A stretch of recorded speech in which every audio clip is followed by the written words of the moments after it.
Буыны сырқырап, балтыры сыздаған жандар үшін ем табылды. Отандық дәрігер фитотерапевт Сүлеймен Маралбай буындары ауырып жанына батып жүргендердің дертіне дауа тапты. Табиғи шөптен жасалған 40 буын дәрісі толық сынақтан өтіп, түрлі кеселді отаның көмегінсіз емдеуге мүмкіндік беріп отыр. Қазір Қазақстанда қолжетімді өнімді пайдалану нәтижесінде науқастар остеохондроз, ревматизм, артрит, артроз, бурсит секілді аурулардан толық айыққан. Тіпті табиғи өнім 100% дерттің алдын алатындығы дәлелденіпті. Орталық мамандармен тілдесіп қайтқан әріптесім Аяулым Көлжігіт тарқатсын.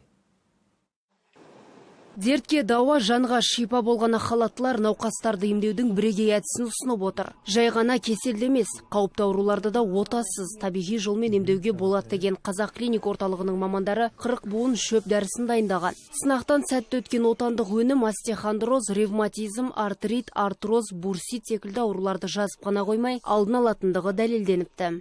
Кезінде қазақ ата-бабамыз осы табиғи шөп дәрілермен емдеген. Сол табиғи шөп дәрілермен емдейтін көптеген мықты дәрігер мамандар болған.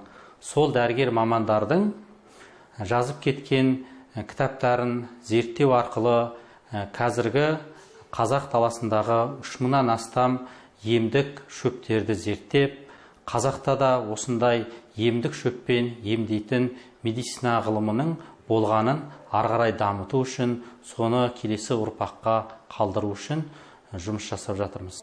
Талдықорған қаласынан келген Ғалия Қоянбаева талай жылдан бері буыны сырқырап, қалқанша безі дертімен күресіп жүргенін айтады. Дәрілік препараттардан ем таппаған ол осы орталықтың көмегіне жүгінген. Тек табиғи дәрі дертіме дауа болады деп сенемін дейді ол. Буын аурулар мен уже көп жыл ауырам. Бармаған жерім жоқ. Бұлай дәрігерге де көп жыл қаралдым. Ешқандай результат жоқ. Содан кейін осы Сүлеймен Маралбайды Инстаграм парақшасынан оқып, зерттеп бірнеше ай. Соны келіп тұрмын, бірінші рет, алғаш рет. Енді осы кісіден бір үміт күтем енді. Талай адам жазылып кетіп жатыр екен. Осы істегеннен бері 5000 адам қаралып, жақсы жазылып жатыр.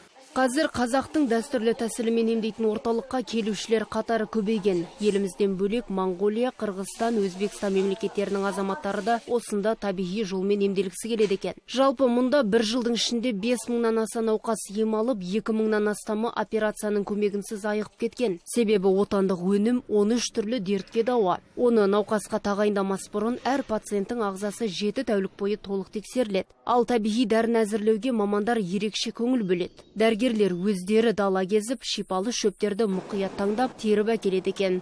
Аяулым Көлжігіт, Жақсылық Тілепберген, Алматы телеарнасы.